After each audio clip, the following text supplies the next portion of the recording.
All right, let's get into it. Today, we're talking about William Morris, a true giant of the Victorian era. Now, you might be thinking you don't know the name, but I promise you his influence is all around you in ways you probably never even expected.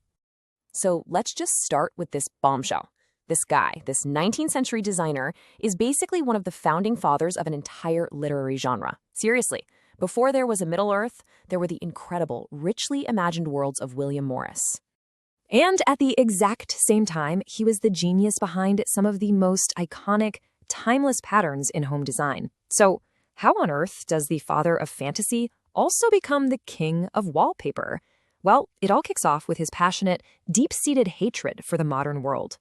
Look, to get Morris, you first have to get his enemy, the Industrial Revolution. Imagine Victorian England. It's this world of what they called progress, right?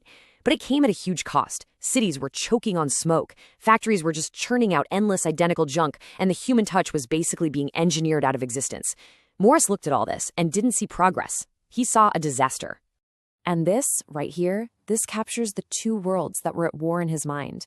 On one side, you have the old way, handmade craftsmanship, where skilled people found real joy and meaning in their work, creating things of beauty for everyday life.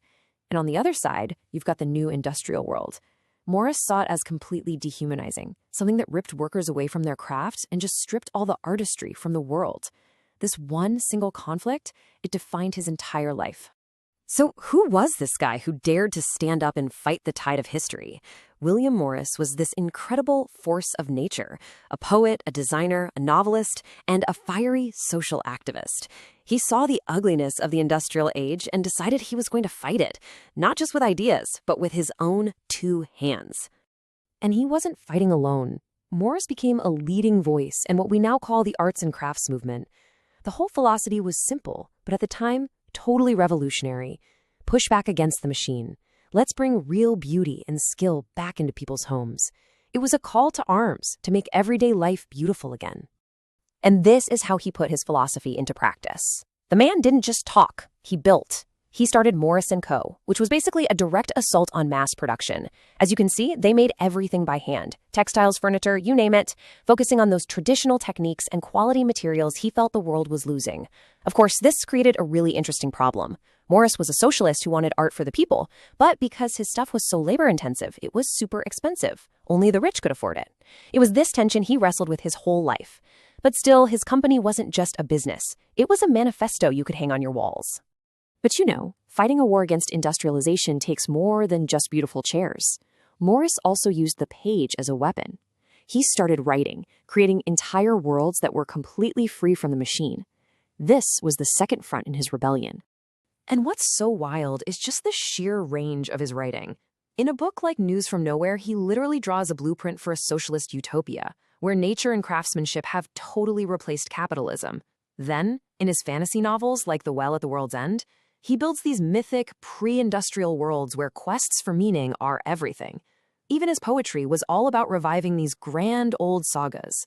It was all part of the same project, you see, to imagine a better, more human way to exist. This quote just nails it. It really gets to the core of his vision, especially in News from Nowhere. For Morris, the end goal wasn't just to tear down a system. It was to build a new one, where the work itself, the act of creating, was a source of genuine joy and fulfillment, not misery. So, you might be asking, did he lose? Did his war against the machine fail?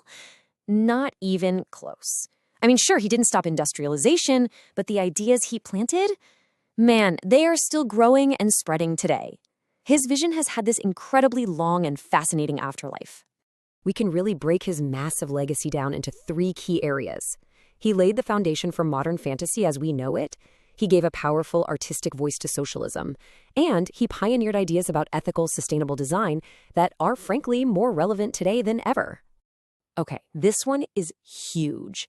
J.R.R. Tolkien himself was a huge admirer of Morris's work.